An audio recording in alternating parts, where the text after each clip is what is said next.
Peut-on imaginer que petite négociation pourrait malgré tout commencer après une stabilisation des fronts ou on devra attendre le printemps? Je n'ai jamais cru à la négociation. Les Russes, en position pour le moment plutôt de recul, n'ont pas intérêt à négocier. Les Ukrainiens, en position de progrès, n'ont certainement pas intérêt à négocier.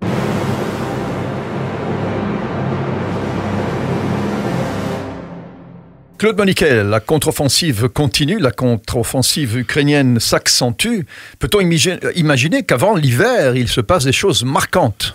Mais il se passe déjà des choses marquantes. Dans notre dernière chronique, et la semaine dernière, on parlait de cette contre-offensive dans le sud, autour de Kherson. Et en fait, tout le monde s'est braqué sur Kherson, où les Ukrainiens ont progressé de 2 à 20 ou 30 kilomètres en enfonçant certaines lignes russes, y compris les Russes, qui se sont concentrés sur Kherson. Et en fait, il y a eu l'offensive surprise mardi dernier sur Kharkiv, sur le nord-est de l'Ukraine. Et là, les gains territoriaux sont extrêmement importants pour les Ukrainiens. Donc il y a réellement le début d'un mouvement militaire qui est très gênant pour la Russie et qui commence à ressembler à une victoire pour l'Ukraine. Mais quand vous dites offensive surprise, est-ce que c'est possible de créer une surprise? On voit quand même via les satellites les mouvements des troupes, on voit quand même ce qui se passe. Est-ce qu'encore il y a des surprises ou il y a simplement quelque chose qui doit arriver mais on ne sait pas quand? Les deux, mon colonel. D'abord, rappelez-vous, le 24 février, le 23 février plutôt, la veille de l'offensive, on avait des images satellites, on voyait les troupes russes massées à la frontière ukrainienne, mais tout le monde, sauf les Américains et les Anglais, disait non, Poutine ne va pas attaquer. Le 24 au matin, il attaquait. Donc la surprise continue à être quand même un élément déterminant de toute stratégie tactique militaire.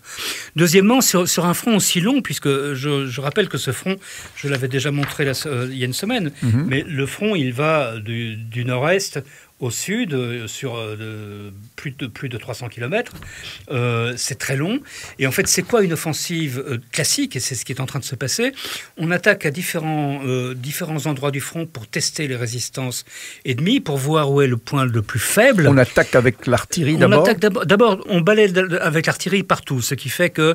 Il y a très peu d'aviation dans cette guerre, fondamentalement. Il n'y a pas d'aviation ukrainienne pour le moment. Donc, les Ukrainiens sont condamnés à se servir des armes américaines, entre autres.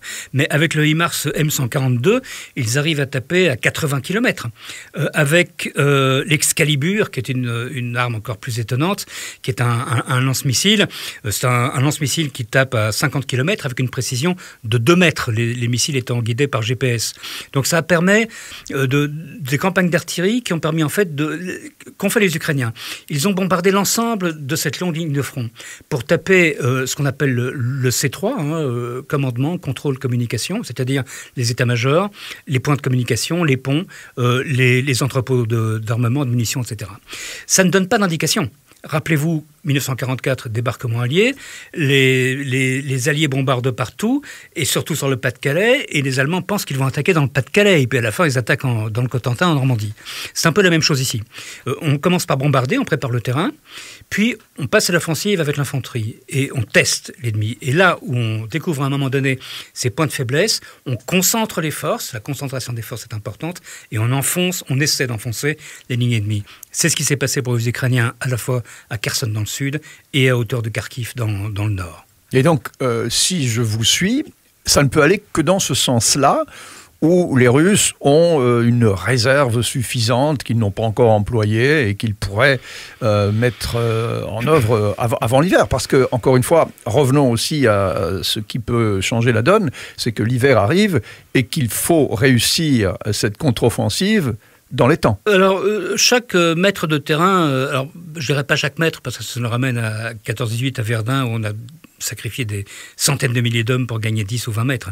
Là, on parle de kilomètres ou de dizaines de kilomètres. Chaque kilomètre, chaque dizaine de kilomètres d'enfoncement et de terrain reconquis permet, pendant l'hiver qui sera plus calme, de fortifier des positions. Donc les Ukrainiens, ou les Russes, suivant celui qui gagnera cette phase actuelle, seront en meilleure position probablement au printemps.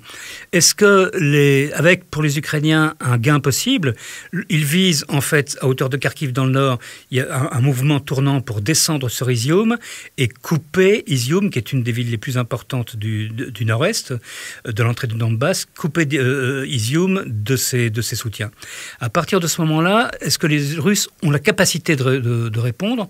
On le verra. Les réserves sont quand même pas évidente. On voit que Vladimir Poutine a énormément de mal à consolider son armée et à recruter aujourd'hui. Il n'y a pas beaucoup de volontaires pour aller se battre en Ukraine. Peut-être parce qu'il n'a pas envie de soulever la sensation psychologique que la guerre a vraiment commencé. Il veut peut-être rester pour son peuple dans une espèce d'opération spéciale, comme il l'appelle, qui ne veut pas admettre que la guerre a réellement commencé. Peut-être que l'opinion publique russe lui importe plus que ce qu'on pense. Je ne sais pas si c'est l'opinion publique russe ou une question d'image.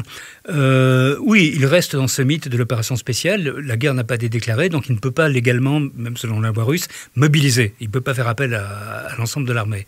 Ils doivent motiver... Alors que l'Ukraine est mobilisée entièrement. Les combattants ukrainiens sont mobilisés. Il y a à peu près aujourd'hui, comparé au 24 février, il y a à peu près 500 à 600 000 militaires de plus en Ukraine aujourd'hui. Mais en recrutant donc là où il peut, c'est-à-dire vraiment aux marges de la Russie. On parle de la Sibérie, on parle des régions les plus arriérées du pays, à la fois géographiquement et culturellement. Poutine, aujourd'hui, n'arrive pas à combler les cadres nécessaires avec des pertes qui sont quand même énormes. Cela étant, les pertes des Ukrainiens sont très importantes aussi. Peut-on imaginer que petite négociation pourrait malgré tout commencer après une stabilisation des fronts ou on devra attendre le printemps? Je n'ai jamais cru à la négociation. À l'heure actuelle, je ne vois aucune des deux parties. Les Russes, en position pour le moment plutôt de recul, n'ont pas intérêt à négocier. Les Ukrainiens, en position de progrès, n'ont certainement pas intérêt à négocier, surtout qu'il a encore été rappelé par le président Zelensky il y a quelques jours que toute l'Ukraine serait libérée, y compris la Crimée. Et c'est quand même très important, l'état-major ukrainien a reconnu officiellement il y a 3 ou 4 jours que les frappes, les explosions qui avaient eu lieu en Crimée étaient bien le résultat de frappes militaires ukrainiennes. On s'en doutait, mais ça n'avait jamais été dit officiellement par Kiev. Ça veut bien dire que la Crimée reste un objectif. Donc il n'y aura pas de négociation dans le proche avenir, certainement pas dans cette phase. On va avoir une phase de contre-offensive qui va durer, si elle réussit, jusqu'au début de l'hiver, fin de l'automne, début de l'hiver, quand le terrain deviendra impraticable. On aura ensuite une phase de consolidation avec des duels d'artillerie, mais des duels d'artillerie qui sont à l'avantage des Ukrainiens puisqu'ils peuvent taper de beaucoup plus loin que les Russes. Et au printemps, on aura une nouvelle offensive, soit russe, soit ukrainienne, soit peut-être les deux. D'accord, Claude Moniquet. Eh bien, on suivra ça de très près. Le Moniquet Time revient très vite pour une autre vidéo. Vous pouvez aussi regarder les autres vidéos, les précédentes, parce que depuis le début, Claude Moniquet, vous le dites, la guerre sera longue, mais la Russie finira par la perdre.